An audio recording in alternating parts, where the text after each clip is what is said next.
Hello friend, Rita রায়ের রান্নাঘরে তোমাদের সবাইকে স্বাগত। আজকে আমি শাপলার তরকারি রান্না করব। তার জন্য টাটকা শাপলা নিয়ে নিয়েছি আমি। এই দেখুন, অনেকটা শাপলা নিয়ে নিয়েছি আমি। এদিকে খলসে মাছ নিয়ে নিয়েছি, ছোট মাছ। আপনাদের কি কেমন নাম দিয়ে জানেন জানি না, আমরা এখানে খলসে মাছই বলি।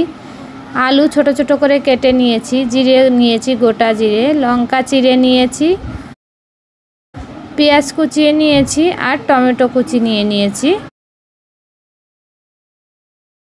এবার আমি শাপলাটাকে বেছে নেব। শাপলাটা প্রথমে খুলে নিলাম, তারপরে একটা শাপলা নিয়ে একটা শাপলার মাছ বরাবর চিড়ে নেব আমি। এবার এদিক দিয়ে ভেঙে ওদিক দিয়ে ভেঙে বোটাটা ধরে টান মারবো নিচের দিকে, আর শাপলাটা ছুলে যাবে পুরোটা। এবার আমি একটু একটু করে ভেঙে নেব। এই দেখুন, এইভাবে শাপলা ছোলা খুবই সহজ, আপনারা একবার ট্রাই করে দেখবেন। আমি আর একটাও আপনাদের দেখিয়ে দেবো। পিছনের অংশটা কেটে বাদ দিয়ে দেবেন। এই দেখুন, শাপলাটা নিলেন, মাঝখান দিয়ে চিড়ে নিলেন।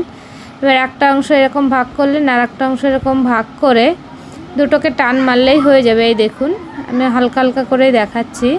এই দেখুন, খুব সহজেই কাটা হয়ে যায়, বেশি সময় লাগে না।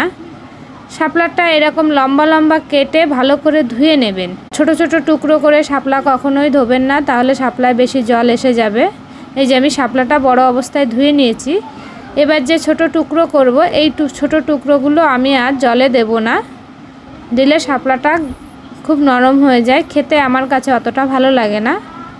লম্বা লম্বা করেই জলে ধুয়ে নেবেন। আমি শাপলাটা কেটে নিচ্ছি। আপনারা যে যেমন সাইজের কাটবেন সেরকমই কেটে নেবেন। আমি সমস্ত শাপলাটাই কেটে নেব।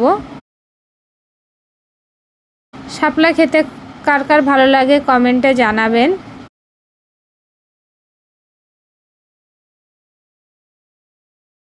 এই দেখুন, আমার শাপলাটা কাটা হয়ে গেছে। অন্যদিকে কড়াইতে তেল গরম বসিয়ে দেব আমি। এবার মাছে নুন হলুদ মাখিয়ে মাছগুলো ভেজে নেব। আমরা এখানে খলসে মাছও বলি। এই মাছটা কই মাছের মতন দেখতে হয়, কিন্তু সাইজে ছোট হয়। মাছটা এবার উল্টে দেব। লাল লাল করে আমি মাছটা ভেজে তুলে নেব। ওই তেলেই আমি যে আলুগুলো কেটে রেখেছিলাম, ওই আলুগুলো আমি নুন হলুদ দিয়ে ভালো করে ভেজে নেব। মানে আলু ভাজা যেমন করেন সেরকমই ভেজে নেবেন। আলুটা আগে থেকে ভাজার একটাই কারণ, যে শাপলা রান্না করতে সময় বেশি লাগে না, ওই জন্য আমি আলুটা আগে থেকেই ভেজে নিচ্ছি। ওই তেলে গোটা জিরে ফোড়ন দিয়ে দেব।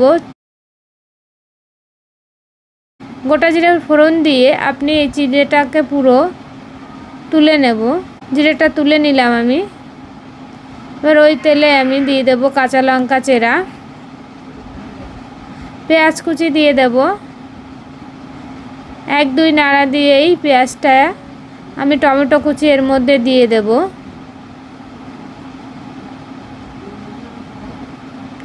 টমেটো কুচি আর পেঁয়াজ হালকা ভাজা হয়ে গেলে আমি শাপলাটা দিয়ে দেব। শাপলাটা একটু ভেজে নেব লবণ আর হলুদ দিয়ে।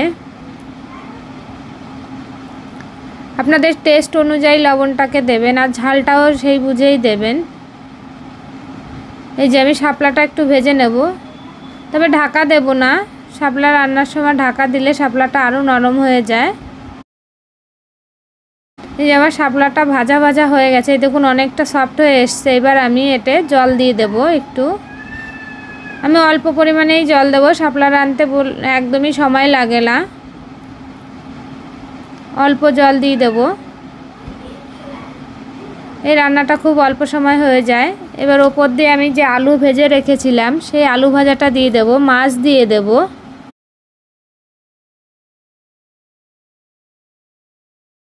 মাছটা দিয়ে একটু নাড়িয়ে দেব। আর যে আমি তেলের মধ্যে জিরেটা রেখেছিলাম, জিরেটা ভেজে তুলেছিলাম, সেই জিরেটা আমি আদা গুঁড়ো করে নিয়েছি, আদা গুঁড়ো করে নিয়েছি, সেটাকে আমি দিয়ে দেব। দিয়ে একটু মিশিয়ে নেব। এই সময় নুন হলুদটা দেখে নেবেন, আপনাদের কিছু কম থাকলে দিয়ে নেবেন। আমার রান্নাটা হয়ে গেছে, আমি এবার এটাকে নামিয়ে নেব। এই যে নামিয়ে নিয়েছি। শাপলার তরকারিটা খেতে এত টেস্টি হয়, গরম গরম ভাতের সঙ্গে খেয়ে দেখবেন আপনারা, খুবই টেস্টি হয়। দেশি মাছ হলে তো কোনো কথাই নেই। এই রান্নাটা ভালো লাগলে আমার চ্যানেলটিকে সাবস্ক্রাইব করবেন, লাইক করবেন, কমেন্ট করবেন। রান্নাটা দেখার জন্য অসংখ্য